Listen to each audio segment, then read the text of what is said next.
Bom dia, pessoal. Bom dia. Tudo bem? Estão me ouvindo bem? Tudo bem, vó. Que bom. Tá todo mundo com frio? Tá no fundo aí? Tá, aqui tá. Estamos perto do ar-condicionado. Ah, tudo bem. Tá frio. Tá bom. Então tá certo. Pessoal, vamos retomar alguns conceitos aí que a gente estava vendo na última aula, né? No final ficou a parte mais da genética ali, animal. Aí eu vou retomar alguns assuntos e aí a gente vai dar sequência para um conteúdo mais específico desse trimestre, tá? Ainda voltando lá na parte do nivelamento. Deixa eu tomar o slide aqui.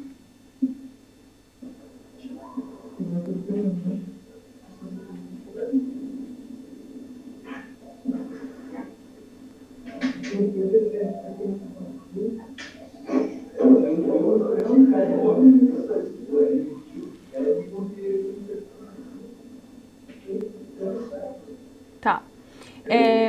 Eu lembro que da última aula, nós conversamos, né, sobre algumas características, o que era a característica genótipa, fenótipica, e aí queria saber se ficou alguma dúvida, se vocês conseguiram entender, relembrar esses conceitos. Tá. Então eu vou seguindo aqui.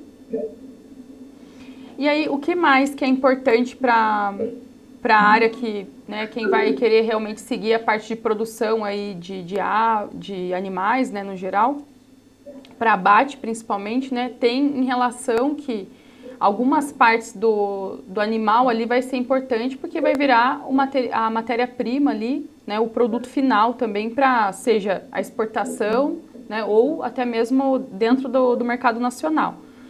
Então, pensando ali no animal, todas as partes, né, e os tipos do ângulo, o corte, ele vai ter um valor agregado também. E existe aí aprofundamento, né, para poder entender qual o tipo de genética, que tipo de animal que é interessante ter ali dentro do rebanho para conseguir reproduzir esse produto. E dentro disso, né, também aí a gente começa a vir com alguns conceitos da nutrição, né, que é importante ter um animal bem nutrido, né, depois nos próximos slides lá, vocês vão conseguir entender em relação à pastagem, né, desde a parte da unidade animal por pastagem, depois quando a gente chegar na parte realmente ali da nutrição, o quanto que cada animal necessita, né, para poder ter um bom desempenho, seja para a produção de leite ou seja para a produção de carne, tá? E principalmente as matrizes, né? Mas aí eu não vou vender nem leite nem a carne, eu vou reproduzir os animais, então vai ter que ter uma alimentação diferenciada aí para as matrizes também, porque se o animal ele está alimentando outros animais continuamente, ele vai ter um maior gasto energético. E isso implica bastante no tipo de alimento que você vai ter que fornecer a esse animal, tá? Então, assim, só para retomar esses conceitos, né? Que vai envolver ali desde o crescimento, o desenvolvimento, a reprodução e essa manutenção também dessas matrizes. E a sanidade animal, né? Dentro da parte da nutrição e outros, né, que envolvem até mesmo o tratamento, lembrando assim em relação a maus tratos, né, quando a gente fala assim, que houve maus tratos do animal, a gente lembra somente dos animais domésticos, né, mas para os animais de produção também é necessário seguir, né, porque hoje é mais atual, tem menos de 10 anos, né, existe uma lei que vai lidar com o bem-estarismo animal, né? Seja não somente ali no momento de manutenção desses animais, mas também deve seguir padrões rígidos, né, de bem-estarismo na parte do abate desses animais também, tá? Então, vocês já estudaram vocês lembram de ter estudado ano passado sobre o bem-estar animal?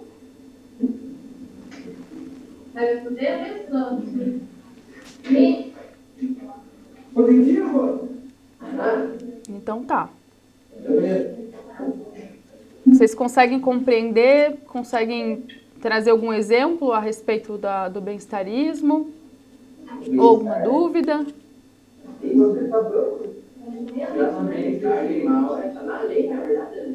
É alimentação saudável. Uhum. Tá.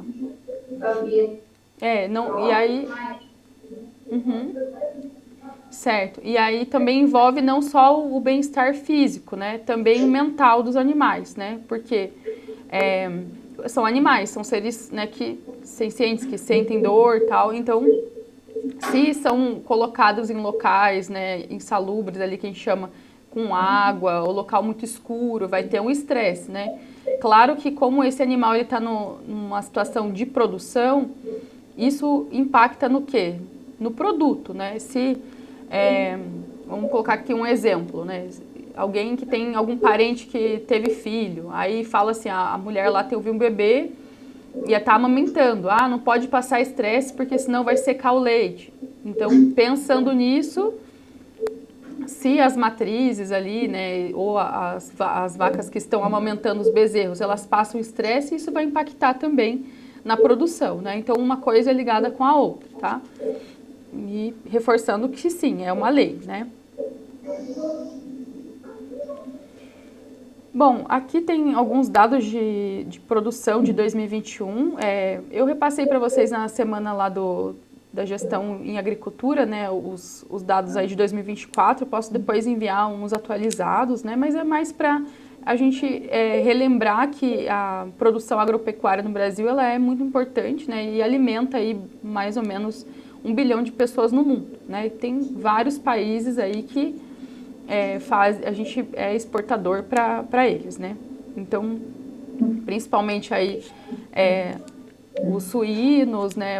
Os frangos também para o continente asiático.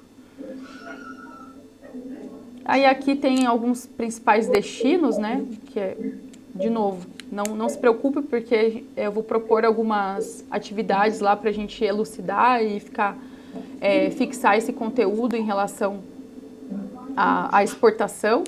Eu só quis trazer esse slide novamente do nivelamento para a gente verificar se ficou alguma dúvida, né, ou algo para a gente poder seguir com os próximos conteúdos. E aí aqui também já vocês viram sobre o manejo, né? Então o manejo ele não vai só sobre um ponto, né? São vários eixos, então tem o manejo alimentar, vai o manejo reprodutivo, esse sanitário e o manejo de criação.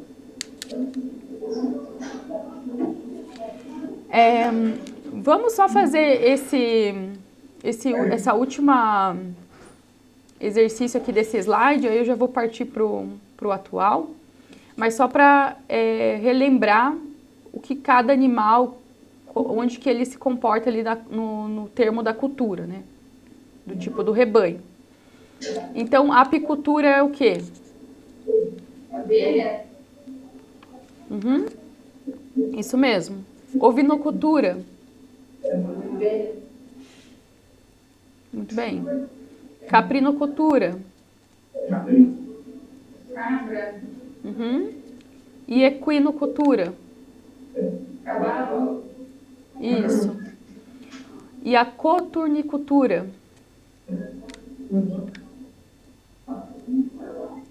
Esse confunde.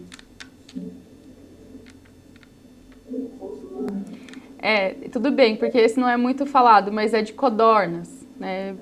Tem, mas é o nicho... Oi? Pois é. Cunicultura. Coelho. Aham, coelho. E a sericicultura? Isso. Bicho da seda. Uhum. Opa, não fui aqui pra frente, peraí. Isso. Piscicultura? Isso. Suinocultura?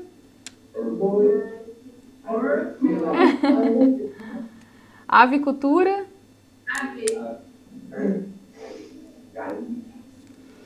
e bovinocultura. Perfeito. Tá, só para relembrar. Ok. Então, super aprovados. Deixa eu repassar aqui.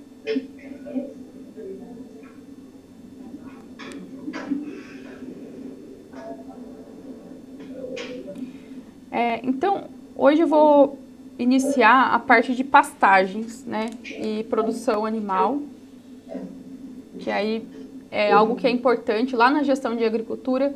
A gente vai começar a falar de solos, também é bom que tem alguns itens que vai linkar aqui com a aula de zootecnia. Então, por que é importante saber de pastagens, né, e determinar questão da taxa, né, de unidade animal, ou identificar problemas de degradação, né, e como recuperar essas áreas também. Então, o uso de pasto, né, na produção animal é uma prática que é tradicional, né, óbvio, mas o mais óbvio era as pastagens, né, e de lotação contínua, né, que acaba os animais ficam soltos ali no pasto, né, porque se é uma propriedade menor, não tem, né, espaço suficiente ou até mesmo mão de obra ou infraestrutura, recurso para ter uma lotação, né, ali rotativa ou até mesmo confinada, né? Então, e também assim, por ser algo que é de fonte natural, né, acabava sendo o mais fácil ali para poder se manter, né? E assim, pensando no princípio, por quê? Era basicamente pensando apenas na subsistência, né, e não na produção. Aí, conforme foi aumentando essa escala de produção, foi percebendo que era necessário criar formas, né, de aumentar esse ganho energético, né, e melhorias que deveria ter nessa área para o animal, né, para se desenvolver e ter maior ganho. Bom, aqui, né, o manejo de pasto, de pastejo no caso. Então, é uma manipulação desses processos, né, para remover a forragem, seja ali mecanizada ou não manual, né, dentro desse ecossistema aí da pastagem. Então, geralmente vai passar pelas 3 fases, né, a intensidade, a frequência e a seletividade. Vai de acordo com como a gerência ali, né, atua em relação a esse rebanho. Assim, pensando em pequeno produtor, geralmente o pessoal deixa solto e os animais acabam fazendo o quê? Comem tudo de uma vez, né? Isso a gente sabe que depois se entra numa época de estiagem ou de muitas chuvas, né, acaba faltando esse alimento contínuo durante o ano, né, as estações, e acaba apresentando algo que é bem perceptível, visual, né, você olha para os animais, consegue já identificar, depois eu vou trazer numa outra aula uma imagem que tem os ossinhos, né, que você consegue identificar quando o animal está subnutrido. Você já consegue ver esses ossos, né, mais ali do quadril dele na parte superior, e é um indicativo visual de que esse animal não está bem nutrido. Ou quando o animal começa a fugir, né, da cerca para ir para outro lugar, é porque está faltando alimento, né? Então, todo esse processo de manejo do pastejo ele é crucial para ter uma boa produção. E vocês, como vocês entendem, né, esse sistema de pastejo? O que vocês podem contribuir? Quem quer falar aí um pouquinho? De uma área de cada você. Tem que fazer uma rotação do pastejo, né? Você termina com o pastejo, uma área de pastejo. Tem que colocar 100, né? Pastejo mais pastejo. Tá certo. Faz sentido, é por aí. Então, é uma combinação que vai ser definida ali ou integrada, né? Assim, lembrando que o que faz parte dentro desse sistema de pastejo? A planta, né, que vai ser escolhida, essa forrageira, o solo também extremamente importante, né? Outros componentes do ambiente. Aí vem o manejo aí, como o colega falou, que tipo de método que vai usar? Vai ser rotativo, não vai ser, né? E aí pensar também qual o objetivo que vocês querem alcançar dentro desse sistema, né? Porque vai depender do tipo de rebanho, né? Se são animais lá, de novo, né? Se é criação de touro, ou né, vacas leiteiras, ou matrizes, né? Então, e assim por diante, vai depender desse objetivo específico. E aí a gente começa a adentrar aqui no método de pastejo. Aí vem procedimento de alocação e rebanho na pastagem, né? Então, esse aí da imagem, ele é uma lotação rotativa, né? Mas também tem a lotação contínua lá que eu iniciei falando. Qual que é a vantagem desse método de pastejo da rotativa? Ou melhor, quem aí quer falar primeiro a diferença, qual que é a diferença da lotação contínua da lotação rotativa?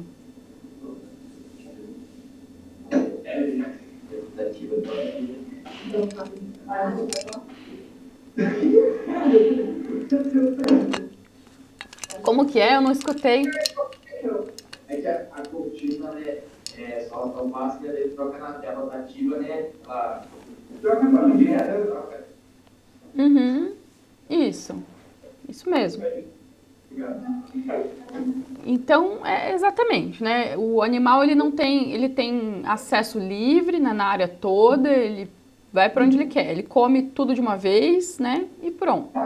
Na lotação rotativa, qual que é a vantagem? Né? Vocês conseguem também conduzir esses animais pelos piquetes pensando em estações do ano. Será que é importante? Pessoal, prestem atenção.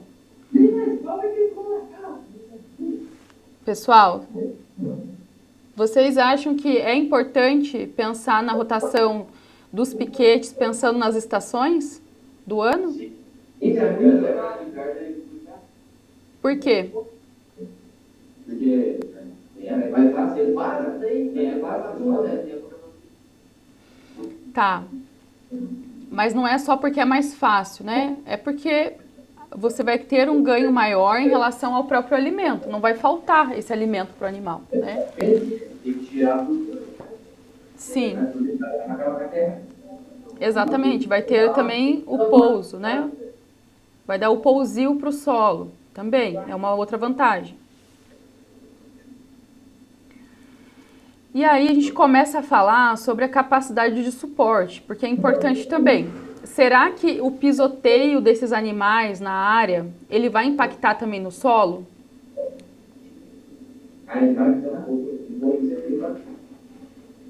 Será que é um problema os animais ficarem pisoteando o solo ali?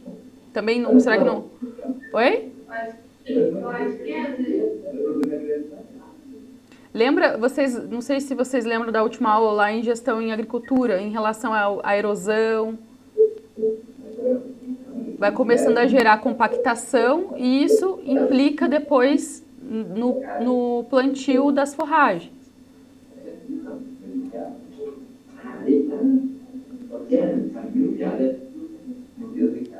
Tá. Tá, então assim, ó, a proposta agora, vocês vão fazer alguns exercícios aí em sala, tá? Pessoal, prestem atenção. Vocês vão fazer, escolham aí se vai fazer em dupla, né? Ou, de repente, pode fazer individual mesmo. O que é essa taxa de lotação máxima? É necessário, você consegue transformar, sabendo o peso desse animal, né? Para a unidade UA, que é a unidade animal. Ou também você consegue, sabendo ali uma média do peso, multiplicar pela quantidade de animais que você tem no rebanho e entender quanta unidade animal que é a máxima, né, por hectare, tá? Então isso é importante também para ter esse bom manejo do sistema aí de pastejo. Então, pode ser colocada na pastagem ali que maximiza a produtividade por área, né, com ligeira queda no desempenho individual do animal. Então, por isso que é importante aí calcular essa unidade animal. Então, uma unidade animal, ela é equivalente a 400 quilos de peso vivo, tá? Então, uma média aí nacional, o pasto nativo, exemplo lá do Pantanal, geralmente varia de 0,1 a 0,5 unidade animal, o que é baixo, tá? É bem baixo. Vocês vão fazer uns cálculos ali, vocês vão identificar como é uma variável bem baixa. Mas por quê? É um pasto nativo, né? Não é um local que tem controle de fertilidade, adubação, né? E pastagens cultivadas, exemplo, no sequeiro, costuma lá de 1 a 2, né, unidades animais por hectare. Dependendo também ali da fertilidade, né? E, segundo a Embrapa, sistemas intensivos, né, que você realmente tem esse propósito ali para a produção, que é bem cultivado, que tem o pousio, é feita a adubação, né, pode atingir ali de 3 a 5 unidades animais, né, por hectare, dependendo do tipo da espécie do capim e o manejo rotacionado também, tá? Então, por isso que é bem importante. Eu vou passar aqui, ó, para vocês. Então, essa é a fórmula, que é bem básica. Então, para você conseguir determinar uma unidade animal, o que você vai fazer? Você vai pegar o peso médio lá dos animais, né, vai multiplicar pela quantidade de animais, né, vai ter um valor ali em quilos. E vai dividir por 450, que é a quantidade que é equivalente a uma unidade animal.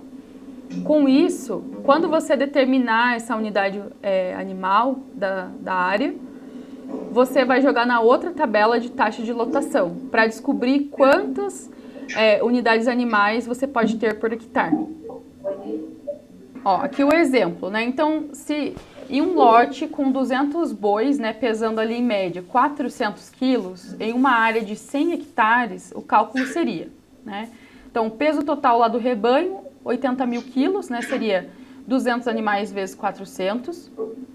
O total em unidade animal, né, daria ali 177,77 unidades animais, né, que é o quê? O peso lá de cima total dividido pelos 450, tá? Ele vai dar esse valor. Para a gente descobrir a taxa de lotação, pega o resultado da anterior, né, e divide pela quantidade de hectare que você tem. Aí você vai ter lá 1,77 unidades animais por hectare. Para determinar, né, se tem uma taxa de lotação maior ou a menor do que é possível ter naquela área, né, e assim a gente consegue ir compreendendo os outros assuntos que vai ter no decorrer da aula. Então eu vou voltar aqui um pouquinho. Vocês conseguem copiar aí a fórmula?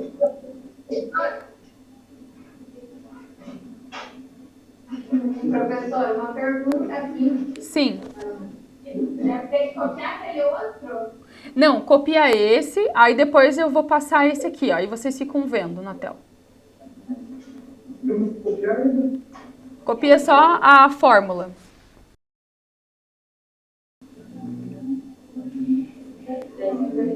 Conseguiram terminar, pessoal? Só falta um terminador. Ah, tá. Entendi. Terminou aqui. Tá bom. Então, eu vou voltar aqui no exemplo. Como que foi aí para chegar até o resultado? Não, esse é do exemplo apenas, que eu não coloquei. Eu não coloquei aqui no slide o resultado, mas o final ali deu 0,8 também? Então é isso, tá? É bem simples.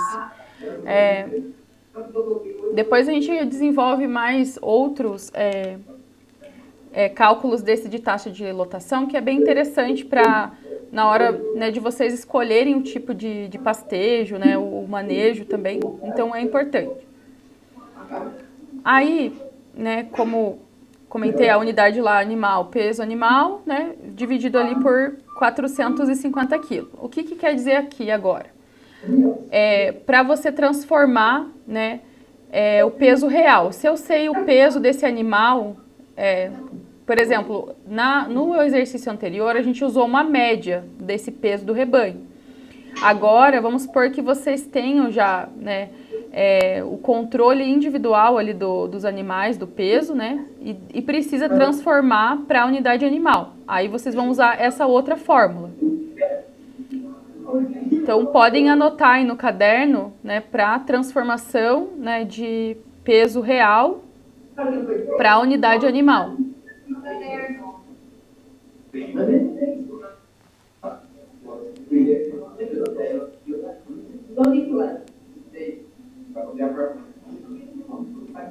Então, é transformação de peso real para unidade animal.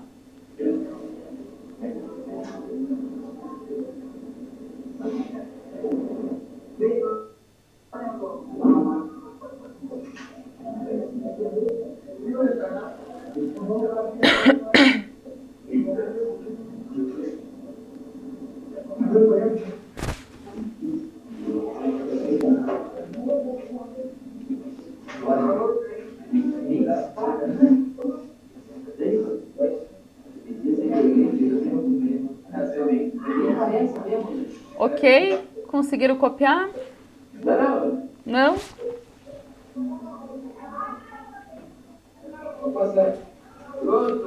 Passar. Aí vem, então, né, a transformação do peso real, né, unidade animal. Então, geralmente, o touro, ele tem ali é utilizado 1,25, né, porque quando exemplo, se a gente tem um peso médio, a gente utiliza ali o valor de unidade animal 1,25 para o touro, né, a 1,5. Aqui nesse exemplo tem mais ou menos aí um peso de 560 até 670, tá? A matriz, né, a vaca adulta, 450, então um valor de uma unidade animal. Uma novilha, né, ali o bezerro, de 1 até 2 anos, ele tem um peso médio de 225, então é o equivalente a meio unidade animal. E o bezerro até 1 ano, a metade ali, um pouco menos da metade do peso, né, 110, que vai ser 0,25 unidade animal. Aí aqui agora, como vocês já sabem ali a fórmula que vocês anotaram por último, então determina aí e transforma, né, esses pesos reais em unidade animal.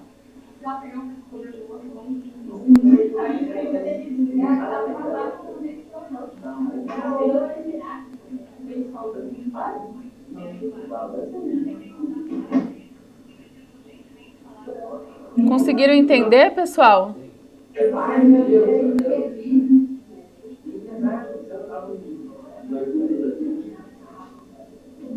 Pessoal, conseguiram entender?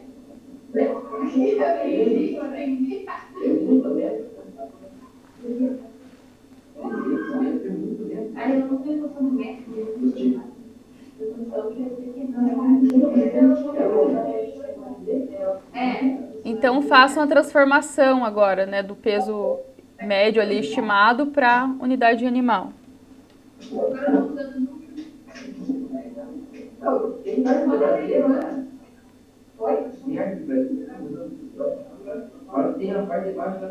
Pensava lá, verdade? Ia da escola. Mas agora tem que fazer a conversão lá.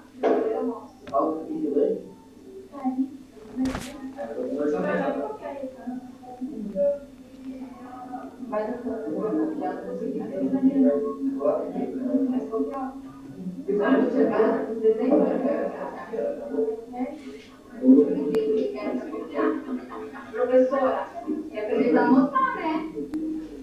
É importante, para ficar de exemplo já para quando chegar na prova. Fazer o desenho, mas coloca o nomezinho do lado ali. Touro.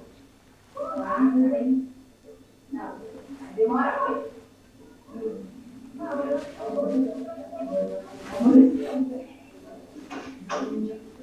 Meu Vai ter dia.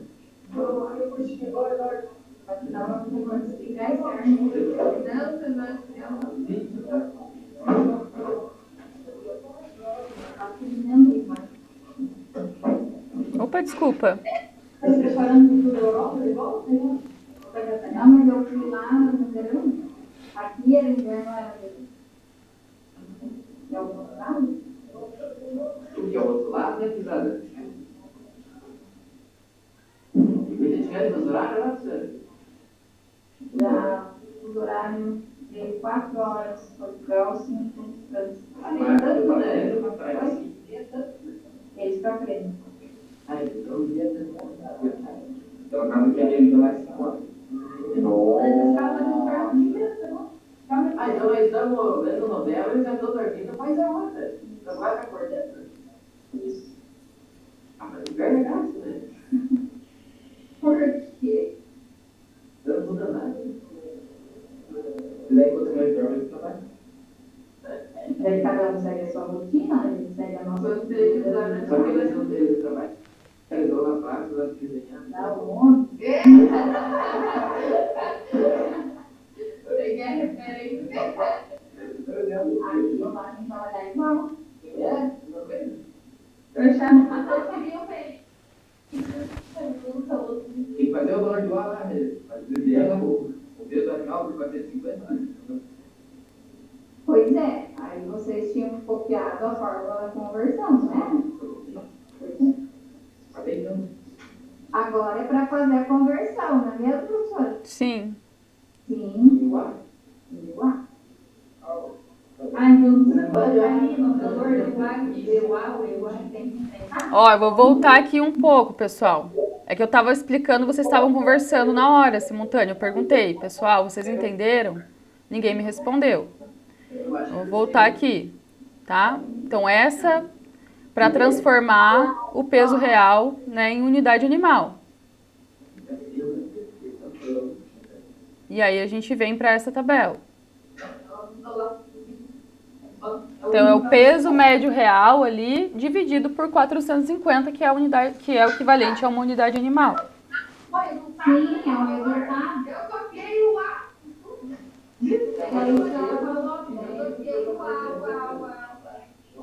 Mas deixa o A, coloca do ladinho agora o valor, não precisa pagar.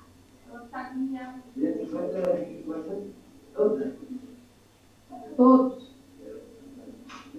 Ah, então vai fazer todos os vezes 450. Exatamente. Mas é um pouco difícil, o pessoal.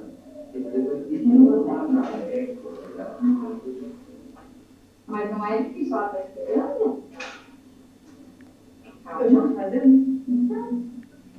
Porque a linha é fácil, né? Então, o primeiro que sai 6? Pode falar. Então, o primeiro é 360 mil? Não, você fez dividido? Ah, eu fiz esse. Não, é dividido. Ó, então, lembrando, peso médio, né, dividido pelo... Pode fazer de novo, eu espero. É dividido. Ah, 1,7. Vai fazer os 800 dividido por 450. 350 dividido por 450 e assim por diante. É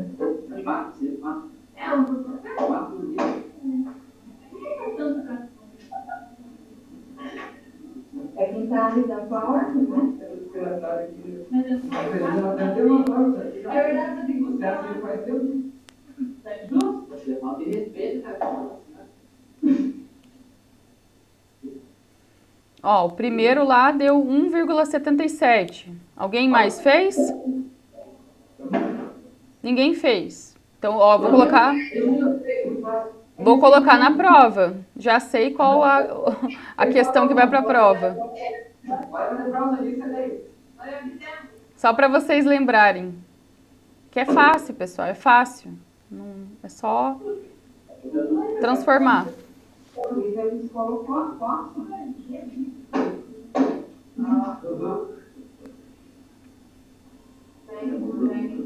Alguém já fez a segunda? Todo mundo já fez tudo. Então me falem, qual que foi a segunda? Já fez 17? Ok. E a terceira? É 6, é 6. Tá. E o último? É 2. Então tá. Ok, essa parte aqui foi. Depois a gente pode aprofundar de outra forma com os exercícios ali, que fica mais fácil, né? Porque a não ser que a gente utilize a aula, né? Mas aí eu vou incluir lá no Classroom, aí vocês conseguem fazer e entregar lá para a gente validar os pontinhos de participação. Tem aqui a parte de correção de solo também, adubação, que tem alguns cálculos que são importantes, assim, para estimar. Eu não incluí ainda, mas eu vou pensar numa atividade lá para vocês elaborarem em dupla, né?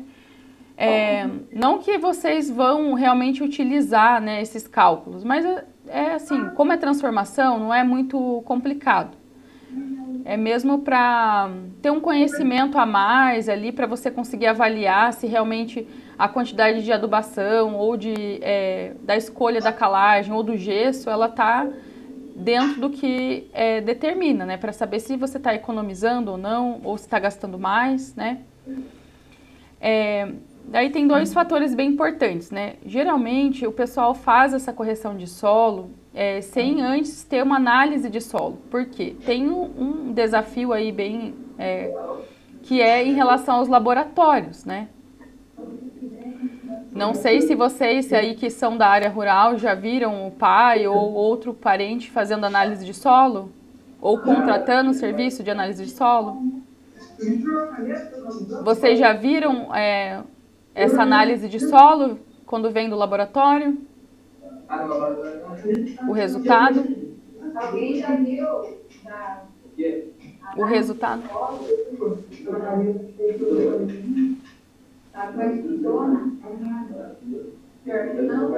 Não? Ah, então tá. Então para a próxima aula eu vou trazer uma análise de solo e a gente vai avaliar junto, que é bem legal e é interessante vocês aprenderem a ler, a interpretar e saber se o que está sendo recomendado, ele realmente está dentro da necessidade, porque senão tá lá a pessoa contratada indicando para vocês utilizarem X quilos de adubo, né, específico ou de calagem e às vezes não precisa, tá? O que mais que é importante? Eu posso aplicar calagem na estiagem? O que vocês acham? Aplicar calagem. Vou fazer calagem no solo. E aí não tem previsão de chuva para os próximos dias. Já viram alguém aplicando calagem? Seja na propriedade que vocês moram ou familiar? Não? Nunca viu? Tá. É o calcário, aham.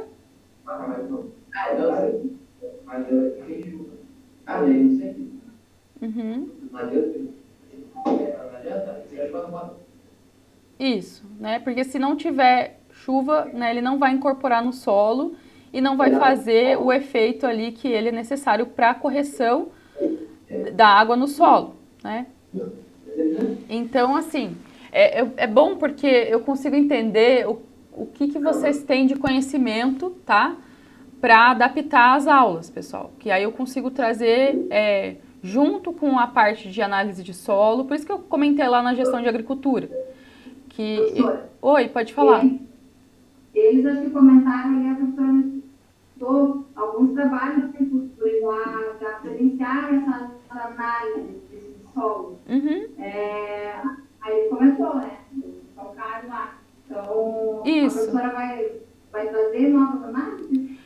Isso, eu escutei ele falando, ele concordou que precisa de chuva, mas como os outros colegas não conhecem, não sabem, é por isso que eu estou falando, que pela dificuldade, pela falta do conhecimento sobre essa parte de adubação, né, de calagem, controle da fertilidade e até mesmo do solo no geral, eu vou trazer esses assuntos, né, de outras formas para a gente poder conseguir construir.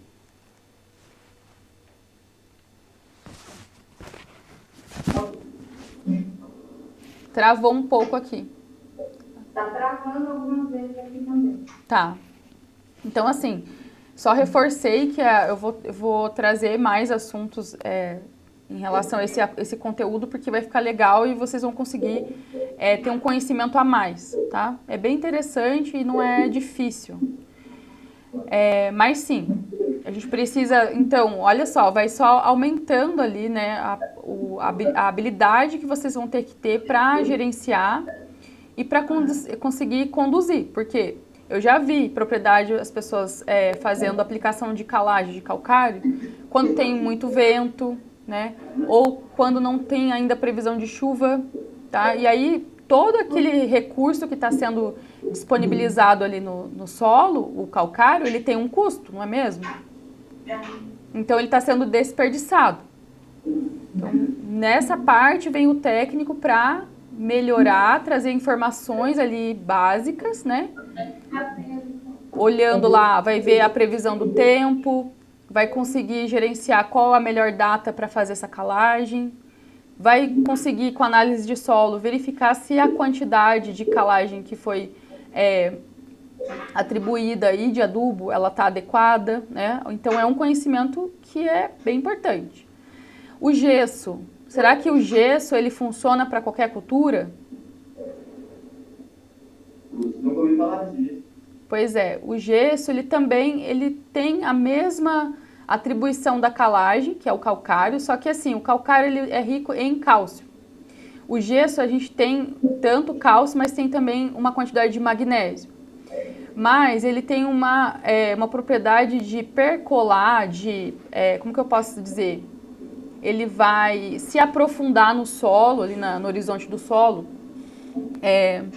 mais profundamente que a calagem, né?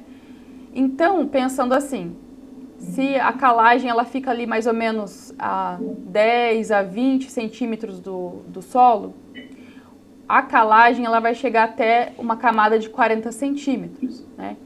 Será que o tipo de cultura que vai ser utilizada de acordo com a raiz dessa cultura vai influenciar o tipo de calagem? Se eu uso lá se eu tenho um plantio de milho, para elucidar, para ficar um pouco mais fácil, a raiz do milho ela é bem pequenininha, vocês já viram?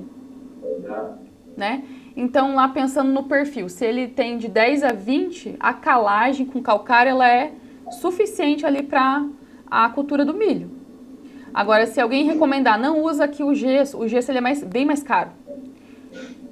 Ela vai chegar lá na camada de 40 centímetros. Se você utiliza o milho, você está jogando dinheiro fora, entendeu? Então, assim, são coisas bem sutis, assim, de habilidades, de conhecimento, que economiza, né, o recurso, né, desse produtor. O gesso, aí ele tem maior efetividade para quê? Para raízes. Vocês estão conseguindo ouvir ainda? Tá ok. Tá. Então, para raízes mais profundas. Então, seja para fruticultura, né? Que aí você vai conseguir obter ali uma correção desse solo, né? Mas aí eu vou trazer uma aula bem específica nessa parte para vocês entenderem e compreenderem melhor, tá? E principalmente para analisar, fazer essa análise de solo. Vai ser legal. Para a próxima aula eu trago e a gente consegue linkar até mesmo com a gestão em agricultura, tá? E aí, vocês sabem responder o que é o potencial produtivo de uma pastagem? Quem consegue dizer aí com as suas próprias palavras, né? O que quer dizer isso, potencial produtivo de uma pastagem?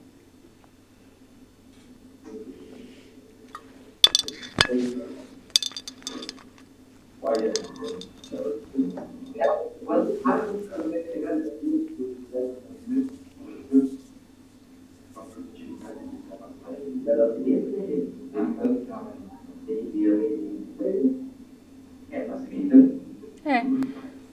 essa linha de pensamento aí que vocês falaram, né? Então, lembrar assim, o potencial, ele pode ser máximo ou também mínimo, né?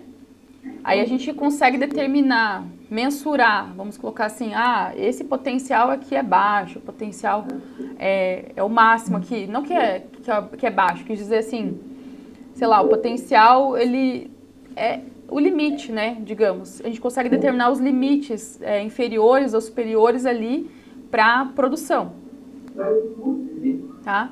Então, é a capacidade, né, dessa área ou sistema gerar as culturas ou produzir animais eficientemente, né, influenciada lá pelos fatores como fertilidade do solo, o clima, né, extremamente importante, a escolha da cultura, a espécie, esse manejo, como vocês comentaram, que vocês já sabem, o melhoramento genético, né, vai depender que tipo de animal, qual o objetivo desse animal, as tecnologias que tem dentro da propriedade, também manejo de praga de doença, né, porque os animais, eles também têm, né, algumas pragas ali, carrapato, né, e afins que são transmissores também de doenças, né, e a capacidade técnica que tem, né, no local e o monitoramento constante também.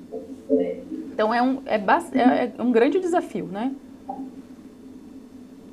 Então, vamos lá. Vamos fazer essa atividade em dupla também, tá?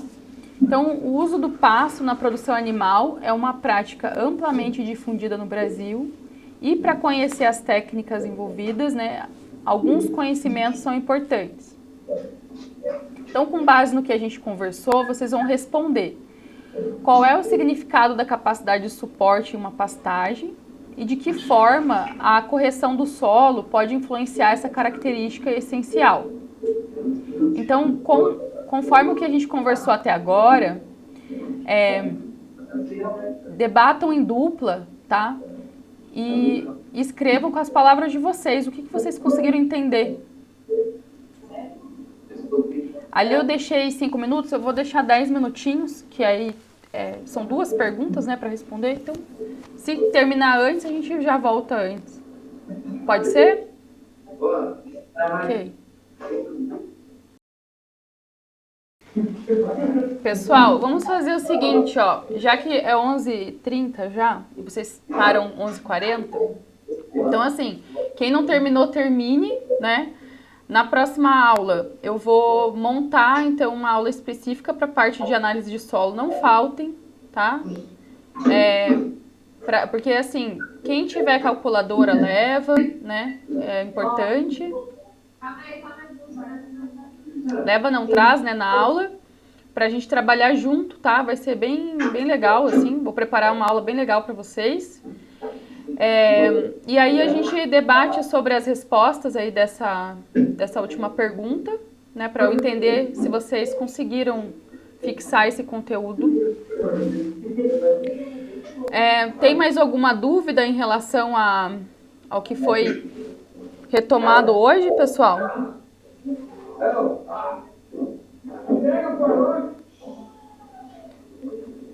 Tá, só não esqueçam de concluir a resposta, tá, pessoal? Para a próxima aula. E não faltem. Tá bom? Então tá, obrigada, viu? Até. Tem um pessoal que tá fazendo um trabalho extracurricular que é com a horta, mas eu peço para eles repassar para quem não estava nessa aula. Ah, tudo bem.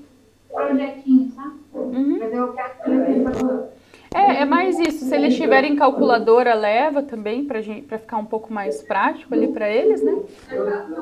Tá bom? É mais isso. Então tá, obrigada, Gilmara. Tchau, tchau.